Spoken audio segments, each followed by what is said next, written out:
avec Géniatique 2016, réaliser des frises chronologiques sur une personne et sa famille proche.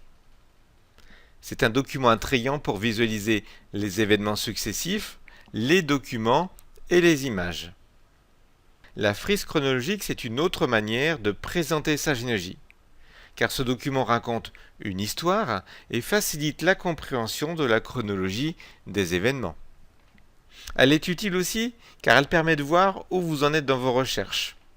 La visualisation des images pour chaque événement permet de savoir rapidement si vous avez les actes ou non. Accessible comme un arbre, la frise peut être imprimée et exportée en PDF ou en JPEG. Il y a 4 modèles prêts à l'emploi. Bien sûr, il y a des options qui vont vous permettre de choisir les personnes, les événements et la présentation. Pour accéder au modèle de frise, vous allez cliquer par exemple sur cette icône pour afficher les modèles d'arbres. Et ici à droite dans chronologique, vous allez avoir les modèles de frise chronologique. Marron, cadre portrait, celle qui est présente. Une frise aux couleurs noir et bleu, toute noire et sans image. Et une frise vert bleu. On va ici choisir le modèle frise chronologique noir et bleu. On arrive ici au début de la frise, en 1890, avec la naissance du père, la naissance de la mère, le mariage des parents, la naissance de la personne, le décès de son père. Ici, on a une résidence. Voilà, vous avez tous les événements qui apparaissent. Et vous avez ici les images qui apparaissent. Déjà, pour choisir les personnes, vous allez ici dans le paramétrage ici de l'arbre, la possibilité d'afficher parents, grands-parents, arrière-grands-parents, enfants, petits-enfants, arrière-petits-enfants, oncles, tantes, frères et sœurs, neveux et nièces, cousins, cousines et conjoints. Et après, parmi les personnes aussi, on peut même décocher et recocher certaines personnes. Là, je ne veux pas du père, par exemple. Je recoche l'affichage du père. Ensuite, ici, vous avez la sélection des événements. Donc ici, on peut voir ici événements et images. Alors, on va cliquer sur la personne là et on va aller dans Médias. Je m'aperçois que j'ai une autre photo ici qui n'apparaît pas ici dans la frise chronologique. Pourquoi? Tout simplement parce qu'elle n'est pas datée. On le voit ici qu'il n'y a aucune information parce qu'il n'y a pas le petit i ici, qui permet de savoir qu'il y a des informations sur cette photo. Ici, simplement la date. Je clique sur mon image ici. Je peux faire bouton droit et je vais faire ici éditer le média. Cette fenêtre apparaît et je peux ici dater la photo. Alors on peut bien sûr mettre une date exacte, une année simplement, 1950, le 10 avril 1950, ou si on n'est pas sûr, mettre une période, par exemple 1950-1952 par exemple. Ou une année, mettre ici environ, CA 1950. J'ai donc daté ici ma photo, je vais fermer, je reclique ici et je retourne voir la frise ici. Voilà, j'ai ma photo qui apparaît ici maintenant entre 1950 et 1952. La photo de Claude Dessieux.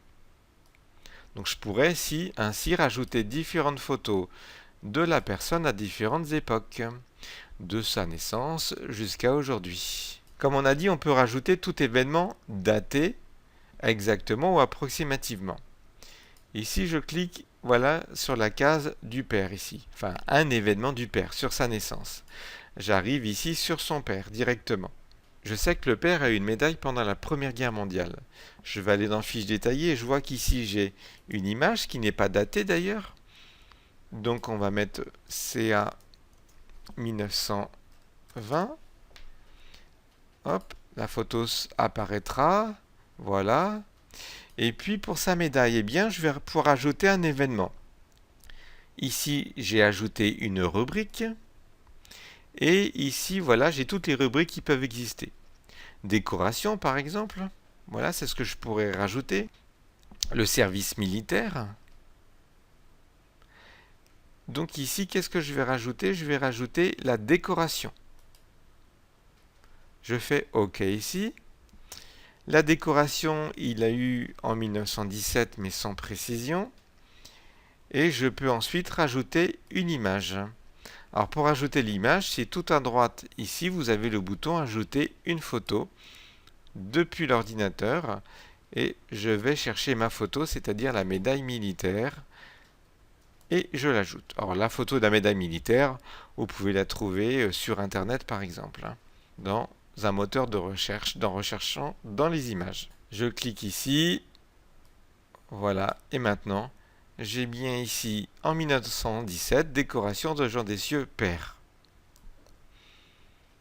Et j'ai ici la photo du père aussi qui apparaît.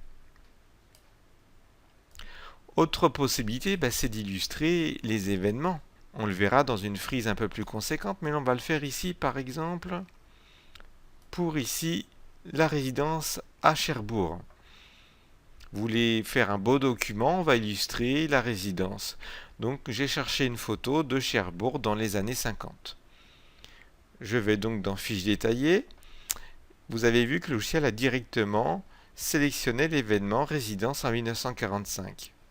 Je vais chercher une photo et je vais chercher la photo qui m'intéresse. Elle est associée. Voilà, on clique et voilà. Vous avez illustré la résidence par une photo de Cherbourg dans les années 50. Ça pourrait être aussi une carte postale. Et on va voir une frise un peu plus complète où vous allez voir aussi les documents des actes.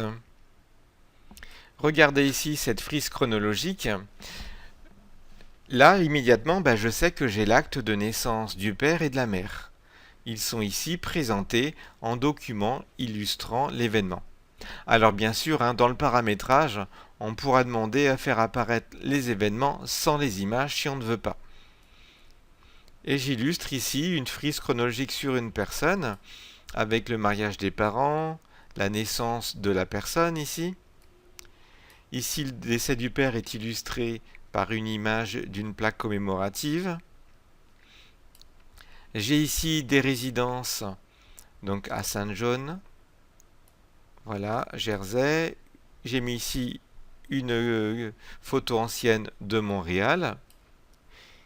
Ici, regardez, j'ai créé un événement mobilisé au 47e régiment d'infanterie. Pour cela, dans Fiches détaillées, on va cliquer dessus. J'ai créé un événement en allant bien sûr sur le plus et j'ai sélectionné ici la rubrique événements. Ici. Cette rubrique événements, vous avez ici ensuite une zone pour indiquer ce que c'est comme événement. Donc là, j'ai écrit mobilisé au 47e régiment d'infanterie. Et j'ai illustré ici d'une vieille carte postale. Là aussi pareil, passer au 19e régiment d'infanterie, c'est un événement et j'ai mis le détail ici en mettant une illustration de ce régiment. L'union de la personne, j'ai mis une photo de famille. Ici ensuite, j'ai créé aussi un événement blessé très grièvement au fort. Donc vous voyez, je peux mettre ici tout le parcours de la personne pendant la guerre 14-18. 1917, la médaille militaire. Et ensuite, voilà, je continue par des résidences. Un autre événement ici, l'école de rééducation des mutilés. Garde-voie à Nézel-Aulnay, un autre événement. Et ainsi de suite, jusqu'au décès de la personne. Donc vous voyez, ce document peut être très riche. Il va vous permettre de visualiser chronologiquement tous les événements, de voir les images que vous avez. L'apparence de la frise se modifie et se personnalise dans le paramétrage avancé. Vous pouvez y accéder en allant dans Arbre, Paramétrage de l'arbre. Et vous avez ici accès aux différents onglets. L'apparence avec les couleurs, l'affichage ou non du lieu, de la parentèle par exemple. Le format des dates, des lieux, la couleur des traits. Vous avez la sélection des personnes, bien sûr, comme dans le paramétrage rapide. Et puis la sélection des événements, où vous allez pouvoir choisir ici les événements qui seront ajoutés avec des médias, ou les événements qui seront ajoutés sans médias, c'est-à-dire sans illustration. Donc par exemple, vous pourriez mettre naissance, décès, mariage ici sans médias, et mettre que les images ici pour présenter uniquement les portraits de l'individu. La frise chronologique est donc un document de présentation et un document de recherche pour votre généalogie.